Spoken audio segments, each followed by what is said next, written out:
E para 2023, Louise, olhando para o cenário político e também para as empresas, assim, o que que você tem olhado, o que que você espera, assim, Olha, o que tudo indica, 2023 é tiro, porrada e bomba, né? Salve-se quem puder, volatilidade 1000.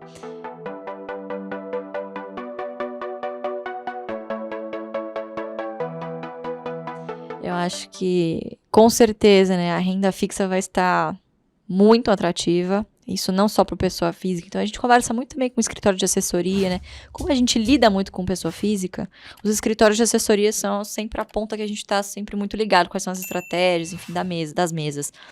Então, hoje, basicamente, os grandes escritórios estão pivotando o cliente de renda variável para renda fixa, o que é natural, porque você quer manter esse cliente, a perenidade desse cliente, a mortalidade do cliente reduzida na renda fixa, isso tende a ser menor. E aí você começa a ver também outros grandes gestores, né? Por exemplo, o Jacursky falando essa semana que é muito mais fácil tirar dinheiro do mercado, do governo do que do mercado. Então, quer dizer, para os institucionais, para fundos, enfim, também é muito mais fácil de você operar a opção de entregar o resultado que está aí. Você tem boas opções na renda fixa hoje. Só que, para nós que somos colecionadores de ações, nós somos colecionadores de empresas, é justamente em momentos como esse que o mercado acaba precificando também o pessimismo em empresas que são muito boas. Então, ele vai penalizar os bons, né, e os maus, os ruins, né, as empresas não tão boas assim. E eu acho que vai muito do investidor ter essa sensibilidade de quanto desse pessimismo já está no preço. Porque assim, não se engane, o mercado é expectativa. Se você já prevê que, vai passar essa PEC aí kamikaze, não sabemos de quanto ainda. Sei lá, tendência de inflação, a taxa de juros já inverteu de novo, quer dizer, estamos prevendo, dependendo do cenário, a taxa de juros continua subindo. Então, assim, o mercado hoje está precificando uma coisa bastante pessimista, o caos. Olha que interessante. O Lula nem precisa fazer um bom governo. Se ele fizer um governo mais ou menos, né, ou não tão ruim quanto o mercado está esperando, eu não tenho dúvida nenhuma que a bolsa já sobe. Que é sempre em função da taxa de juros, enfim, a curva volta a cair de novo, e aí, obviamente, que você, trazendo ao valor presente, as empresas ficam mais interessantes, né? Então, eu acho que basta que o cenário não seja tão ruim quanto a gente está prevendo, para que, de novo, a gente tenha um bom ramp-up aí da bolsa. Então, o que a gente faz é respeitar a nossa única regra. Tá abaixo do preço teto, compra. É o que a gente está fazendo. A gente nunca deixa de comprar. A diferença é saber calibrar, obviamente, a velocidade com que você vai fazendo isso, né? Então, sempre tentar não torrar o seu caixa todo de uma vez, que é muito tentador. Então, pandemia, no terceiro circuit breaker, eu já estava, meu Deus, preciso lançar put inteiro, conectar a taxa. Já não tinha mais o caixa. E conectar o dividendo no banco, nossa senhora, tá uma loucura.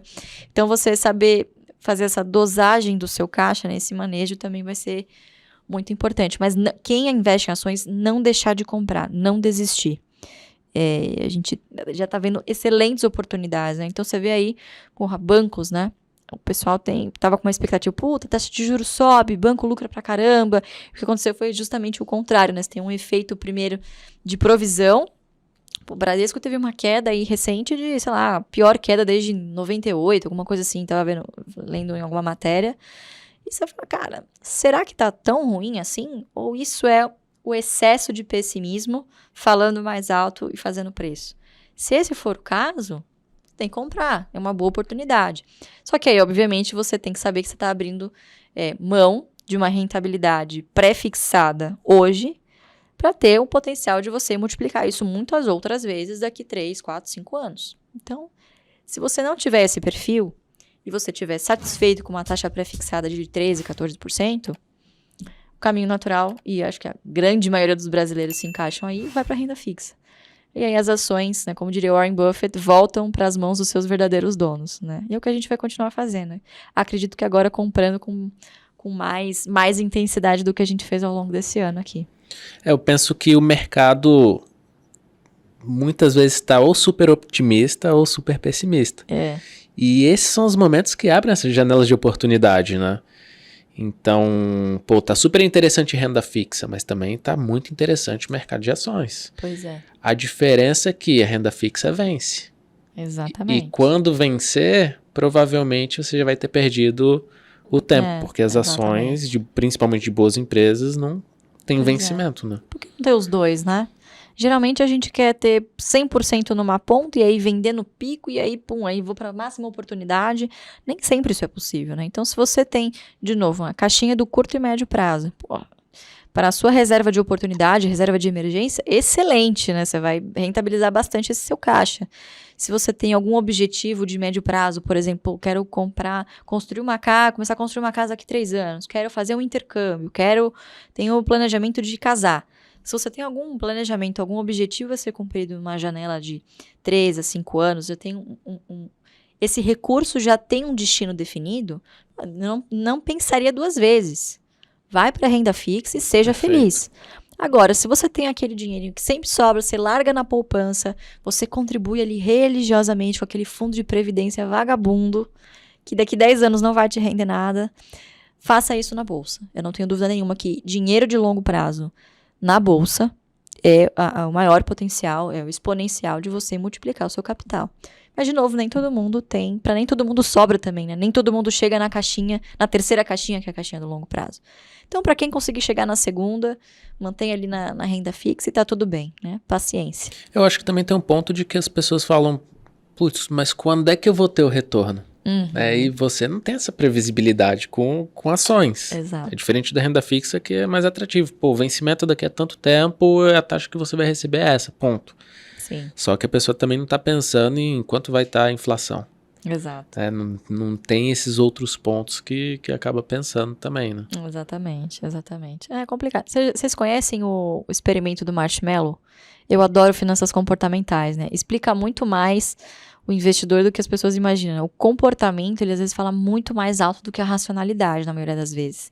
Então tem um experimento, não lembro de qual universidade que é, provavelmente Harvard, enfim, em que eles colocam várias crianças, assim, isoladamente, né, uma de cada vez, numa sala, tá sendo monitorada, e aí a professora, enfim, a pessoa que tá lá, fala, olha, eu vou deixar aqui pra você um marshmallow, e eu vou sair rapidinho, eu já volto. Se eu voltar e você não tiver comido o marshmallow, eu te dou outros 2. Aí a criança entendeu, beleza, entendi. A professora sai, enfim, a pessoa sai da sala e a criança começa a ficar desesperada, vê o marshmallow ali na frente. O que ela faz? A maioria das crianças come o marshmallow. Mesmo sabendo que, em um determinado momento, era só esperar, ela teria mais 2.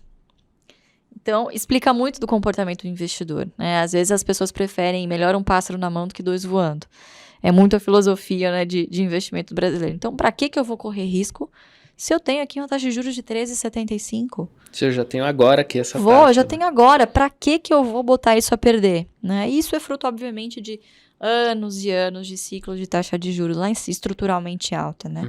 Então, enquanto isso não dá, infelizmente, a gente vai catequizar muitos poucos investidores, né? Para longo prazo, efetivamente. Mas acho que hoje estamos melhores do que estávamos há 5 anos atrás. Acho que hoje tem muito mais gente prestando atenção no mercado, entendendo que a gente tem sim oportunidades, que o segredo é você, de novo, manter a constância. Então, manter a constância, não tem problema você ter ali a sua renda fixa para os seus objetivos de médio prazo, mas não largue a bolsa. Não precisa ser um ou outro, não é um né? ou outro, tem os dois. É a soma ali. O momento, acho que é propício de você ter os dois, não perder nenhuma das 2 oportunidades aí. Perfeito.